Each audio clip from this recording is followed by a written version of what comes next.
Good morning. I am Jacob Bartel, and this work was done by myself and my advisor, Professor Christine Duan. And today I'll be talking about email recipient prediction and motivating that towards hierarchical email recipient prediction. So, of course, the first question really is, what is recipient prediction? And recipient prediction is the suggestion of full recipients for shared information. In comparison, there is also recipient completion, which requires the user to enter a prefix for a recipient, and then recommendations are made based on that prefix. In our example here, we see an email addressed in the Gmail interface, addressed to Naveen, and then the user is trying to address Doug. He starts typing DO, and he's suggested Doug among Dorothy, Dominic, and Donna. We instead focus on recipient prediction, where a user is not required to enter any portion of the recipient. So they've already entered Naveen, and we suggest Doug among others, such as Joe and Sue. And this, again, is a Gmail interface. This can actually apply to multiple systems. We have already seen email, but Google Plus uses similar interfaces for addressing recipients. Dropbox, again, also uses similar interfaces to address invitations to join shared folders.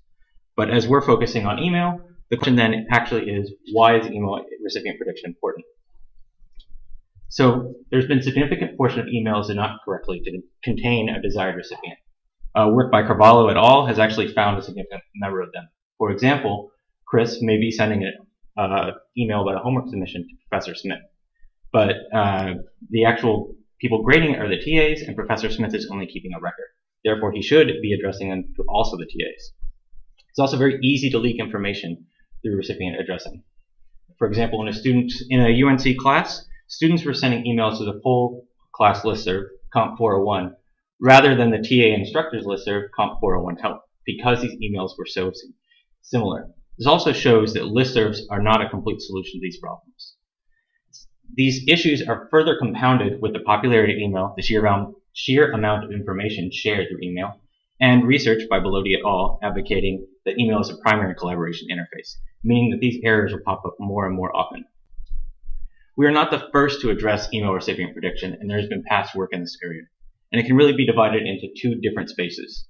The first of which is group-based, where recipients are recommended based on past and current sets of recipients and messages. This work was done by Google on their Gmail interface. Content-based, done by CMU, done at CMU by Carvalho et al., bases their recommendations on texts in past and current messages. To illustrate how these two different approaches may approach a recommendation problem, we introduce a running example we'll use throughout this talk. Chris is sending a message to Albert about a homework question. In the interest of getting better answers to his question, he wants more recommendations on who else he should send this to. He can base these recommendations on a set of past messages over 2 different semesters.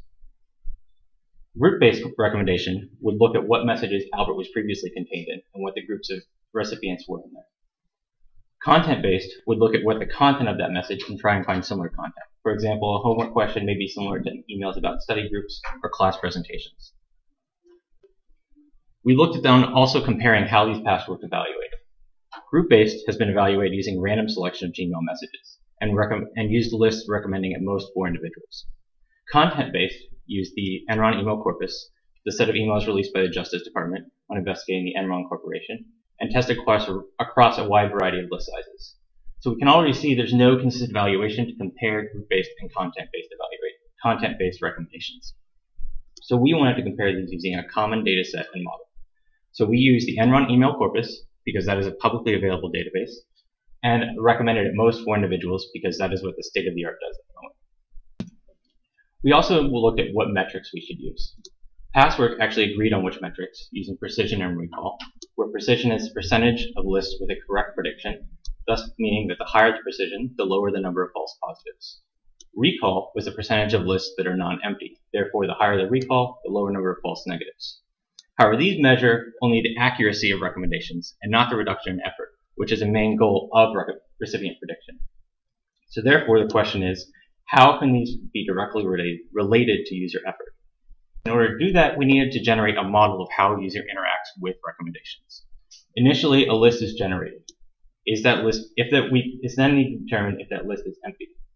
If it is empty, the user must manually enter a recipient because there are no recommendations. If that list is non-empty, the user must then scan that list of recommendations. then determining if there is a correct recommendation in that list. If there is no correct recommendation, the user must manually enter a recipient. Otherwise, he may click a correct recommendation. After each manual entry for clicking a correct recommendation, he then needs to determine if the set of addresses for the email is complete. If so, he does not need to generate another list. If it is not complete, he then can generate another list and continue the process, forming a cycle. In this, we can see the empty list and correct recommendation questions actually correspond to RMP, or recall and precision. We're measuring the number of empty lists and the number of correct recommendations. We can also see the user has 3 different ways of exerting effort: through scans, clicks, or manual entries. We can also see that scans is directly dependent on the R, or empty lists. The number of empty lists directly corresponds to scans, therefore meaning that S is equal to R. We can also see that for non-empty lists that have correct recommendations in this click, therefore clicks are measured by C equals P times R. And finally, every address that has not been clicked must be manually entered. Therefore, M is equal to 1 minus C, or 1 minus P times R. Using these new metrics, we compared the content-based and group-based and found the following values, of which we found that scans are roughly about the same, falling within 1 standard deviation of each other. Groups require more clicks, and content requires more manual entries. However, we can't definitively define which is better because we don't know whether clicks or manual entries correspond to a higher effort for the user. Therefore, we need to know which metric defines the most effort. In order to do this, we took a closer look at the metrics, where scans actually mean the user is parsing the recommendation list, clicks mean the user is selecting an already decided correct recommendation, and manual entries are when the user must remember and then type the full email of the recipient. Based on these different actions, we made the assumptions that click is the lowest level of user effort, meaning that the user only has to click what has already been decided, and manual entry is the most because the user must not only remember, but then type the correct spelling of a recipient. Using these comparisons, we determined that groups perform better than content. However, we can see that groups are not perfect, they don't completely reduce user effort, so we wanted to look at improving these group-based recommendations. So the question then becomes how to design these new schemes to generate more effective recommendations. And to do that, we need a closer look at what the actual group-based approach does. A group-based approach actually looks at groups defined as a full set of recipients in the emails. So for example, in our running example, Albert and Eddie are a group because they are full sets of recipients in some past messages. Albert, Eddie, George, Sue additionally are a full group because they are a full set of recipients in some message in spring 2012. However, Albert, Eddie, George is nowhere contained as a full set of recipients for some message and therefore not a group. Then with each of these groups, we can generate scores based on which messages those groups were contained in. So for example, Albert and Eddie were contained in 3 different messages and can then be scored as such. Albert, Eddie, George, Sue is one message and can be scored as such. The actual definition of this is in the paper if you're interested. Each individual can then be scored based on a function of the group score and the seed, where the seed is defined as the set of recipients the user has already addressed in the message. The seed can actually be defined as manual input the user has already typed or selections he's made in previous recommendation lists. Using the seed, the question then is actually how to calculate the seed score. And past work actually used intersection relationships between the seed and the group. We instead looked at subsets because subsets imply that all seed parts must be a part of the group, therefore implying that a stronger relationship exists between the seed and the group, therefore possibly creating better recommendations. We actually used 3 different approaches. There were 3 different approaches in the past work, which we mapped to our own. First of all, in the past work, they used intersection count, where if there was no intersection, the seed score would be 0. Otherwise, the seed score was 1. This comes about because they ignore the group score. Therefore, we can do similarly in subset-based approaches, where if there is no subset, the seed score is 0. Otherwise, the seed score is 1. Their second approach was the intersection score, where if there is no intersection, the score is 0. Otherwise, you use the group score. This is saying that the size of the intersection does not matter. It's more of the presence of the intersection that determines what the score is. And then other than that, you will use the group score. Similarly, we can apply the same approach for subsets, where if there is a subset relationship between the seed and the group, we can We can use the group score, otherwise we'll use the score 0. Finally, they used an intersection weighted score, where a group score is multiplied by the size of the intersection. Again, if there is no intersection, the seed score is 0. This is saying that the larger the overlap, the higher the score tends to be. However, this is not directly mappable to the subset space because the subset of the group is the seed, and the seed does not change across groups. Therefore, we modified this slightly to where if there is a subset, if there is no subset, the seed score is 0 again, but the group score is multiplied by the size of the seed divided by the size of the group.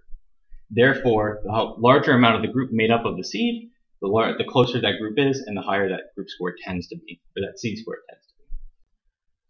Using these different approaches, we compared them and found the following values. We found that roughly the same number of clicks and manual entries were used in the intersection and subset best cases. We also found reduced scans significantly in the subset case, which then indicates because they're equal in all other metrics, all of our other user effort metrics, they show much less effort than intersections. So what does this mean? And to show you and illustrate what this might mean, we'll run through a simple example using a running example. We initially have the seed of Albert, and assuming our recommendation system finds a similar group of Albert and Eddie, it will then generate an individual recommendation of Eddie. We then have a seed of Albert and Eddie, and we can maybe find a similar group of Albert, Eddie, George, Sue, which then may generate further recommendations, which may generate higher subsets. This shows that the success suggests a possibility of a hierarchy of subsets. And therefore, it should be possible not to just select individuals, but intermediate nodes that determine groups of individuals. So how can we design an algorithm that makes use of this hierarchy? Well, we could use an integrated approach where groups and seeds are fed into a hierarchical algorithm and generate a hierarchy. However, we've already seen some previous successes with non-hierarchical approaches, and this ignores those successes. So instead, you could make use of a composable approach, where groups or seeds are fed to external algorithms, such as the previous non-hierarchical approaches. And those generate ranked groups and recommended individuals based on group scores in the previous approaches. And those ranked groups and recommended individuals are fed to a hierarchical algorithm, which then generates a hierarchy. We chose to make use of this composable approach because it makes use of past approaches that are effective and also can make use of any future non-hierarchical approaches that provide even better results. The next question is actually how to display these hierarchies. We wanted to make our UI comparable with past approaches. Thus, we actually generated a 4-individual list where individuals were only grouped by parentheses, thus limiting it to most 4 individuals, making it comparable with past approaches. We also should not significantly add to scanning or clicking cost as one of our requirements. Therefore, we do not allow the overlapping of branches of hierarchies. For example, we would allow A, B, and C and AC together because they are part of the same branch. However, BC and AC are part of 2 different branches in the hierarchy and therefore would not be allowed to exist together in a single recommendation list. Based on this restriction, we actually find that there are most 3 groupings or 6 parentheses and a length of 4 individuals, and therefore do not significantly add to the scanning and clicking cost, according to our assumptions. However, this may not be true if the list size is significantly larger or has no limit at all. Using these different restrictions, we actually generated this algorithm, which is in the paper, but rather than go into this in detail, where you can read it on your own time, we'll go through an example that illustrates how the hierarchy and recommendation list are generated. Initially, we have a set of recommended individuals and ranked groups from our external algorithm, and our hierarchy and recommendation list are empty. We then add the first individual to our hierarchy, Albert. Since there's nothing else in the hierarchy, nothing else can be grouped, and no other additional hierarchy structures can be formed, giving us our recommendation list of just Albert. We then add our next individual, Eddie, to the list at the top of the hierarchy. Albert and Eddie are then displayed as different options within the recommendation list. Albert and Eddie each have a highest ranked group which they are a member of. Albert's highest ranked group is Albert, and Eddie's highest ranked group, which he is a member of, is Albert, Eddie, George. Based on this, Albert's highest ranked group is a subset of Eddie's highest ranked group, and therefore they can be grouped under this in the hierarchy, forming a second level to our hierarchy, allowing us in our recommendation list to group Albert and Eddie with our parentheses. We then can add George to the top of the hierarchy alongside Albert, Eddie, George group. George's highest ranked group, Albert, George, is a subset of Albert, Eddie, George, therefore can be added underneath it. We then want to further add, because there are 3 different members under this hierarchy, see if we can do recursive addition of this hierarchy. Eddie, highest rank group, is Albert, Eddie, George, and he is already directly under that. Therefore, he can't be moved any lower. However, Albert and George have different groups than the one they are directly under, and their groups actually share a subset relationship, allowing us to merge a 3rd level, Albert, George, and then Albert, Eddie, George, being able to select it all together. George cannot be moved any lower because he is under his highest rank group, and Albert could be moved lower but has nothing else to merge with, therefore we allow no more mergings possible. Based on this, we generate the following recommendation list where you can say select Albert, George, and Eddie, or any one of them individually. To test these, we wanted to actually make this comparable with our past values. And using this, we again tested the Enron email corpus. The question then was actually how to model recommendation selection. For example, a user wants to select Albert and George from our previously generated recommendation list. We could select some random correct recommendation or the first individual, where the user would first select Albert and then would generate a new list and then select George. This means that the user has to go through 2 rounds of scanning and clicking, and also has to assume in the second round, or hope in the second round, that George will pop up in his recommendation list. Instead, the user could select the largest group of correct recipients, thereby meaning he only has to go through 1 round of recommendations and only has to do 1 click and 1 scan. We went with the second approach because it makes the assumption that the user wants to reduce their effort as much as possible. We also looked at what our metrics actually meant in this case. Previously, we determined our metrics, scans, clicks, and manual entries in terms of PNR, precision, and recall. However, these values actually assume that each click accepts 1 address. But it's not true in this case because, as we can see in our example, that Albert and George may be selected together, meaning 2 addresses were selected with 1 click. So how can we adjust this metrics? In order to do that, we introduced 2 new values. Let A be the average accepted addresses per click, where in our previous non-hierarchical recommendations, they would have been 1. Now they may be more, 2, 3, or 4. And let X equal the total number of addresses that the user wants to address. Based on this, we can see of all scan lists, P will be clicked, so P times S is equal to C. All addresses must have been clicked or manually entered. A times C is the total number of addresses accepted through clicks, and M is the total number manually entered, therefore A times C plus M is equal to X. And R of all lists will be scanned, where every time a user clicked or manually entered, they have previously requested a list that may have been empty or not contained recipients or contained a correct recipient. Therefore, C plus M times R is equal to S. Using the system equations, we can solve and normalize for X, giving us S, C, and M in terms of P, R, and A. We can also further see that when we set A equal to 1, we receive the following equations, which perfectly match our previously determined metrics, therefore validating our new design of these formulas. Using these updated formulas, we compared our non-hierarchical with our hierarchical results. We found that manual entry was about the same, which is to be expected, somewhat to be expected when we actually use composable approach, where we don't change how the lists are generated, only how they're grouped within the list. And the scan and click costs are reduced significantly in the best cases, in fact as much as 50%. And this is due to the fact that our A, or average accepted recipients per click, is actually close to 2, meaning that we have a close to 50% reduction in scan and clicks. So based on this, we've actually found that hierarchical results are better than flat recommendations in these tests, and thus motivate the use of hierarchical recommendations in recipient prediction. What are the contributions we've made throughout this paper, or throughout this talk? We've developed new metrics for measuring effort in recipient recommendation. We've compared past approaches using a common data set and model. We determined past group-based predictions to be more effective than content. We effectively use subset relationships to recommend groups based on seeds. We developed a new hierarchical approach to recommending recipients. And we've showed that our new approach can require 50% fewer clicks and scans than flat lists. This shows also that we can, this also opens up a variety of questions that we have that can be answered in future work.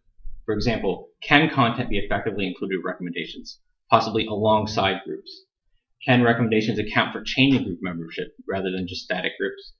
Is it possible to recommend previously unseen groups that were not addressed in any previous email? And are there more effective interfaces for displaying hierarchical recommendations, giving us possibly lower user effort by generating new interfaces? Thus, we've also not only motivated the basis for hierarchical recommendations, but whole new directions that this can take. Okay. And are there any questions or comments?